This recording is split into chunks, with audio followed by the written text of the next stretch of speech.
Ndodhet ende i shtruar në repartin e kirurgjisë së spitalit të Durrësit i riu nga Kenia, i cili një ditë më parë u dërgua për ndihmë mjekësore, pas lëndimeve që u shkaktuan nga zjarri i rënë në ambientet e kuzhinës së një subjekti privat në zonën e Flakës në Durrës. Lajmi konfirmohet për Durrës Lajm nga burime spitalore.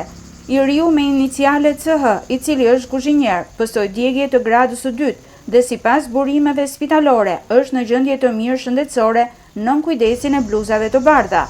Ndërkohë, zjarri i rënë ndje në ambientet e kuzhinës dhe në një nga dhomat e fjetjes i mori jetën 25 vjeçarit nga Bangladeshi me iniciale OM, i cili u asfiksua. Për ngjarjen po ndiqet në gjendje të lirë administratori i subjektit privat, shtetasi me iniciale SM, që akuzohet për shkelje të rregullave në punë. Sipas institucionit të Inspektoriatit të Punës, inspektorët e të cilit ishin një ditë më parë në vend ngjarje, në momentin e aksidentit punëtorët kanë qenë në gjumë, pasi ishte ditë pushimi dhe gjatë konfuzionit të shkaktuar, njëri nga punëtorët është asfiksuar dhe ka humbur jetën, ndërsa kuzhinieri është djegur lehtë dhe ndodhet në spital jashtë rrezikut për jetën. Grupi hetimor në drejtimin e prokurorisë vijon punën për zbardhjen e plotë të rrethanave të ngjarjes, përcaktimin e shkakut të zjarrit dhe dokumentimin ligjor të rastit.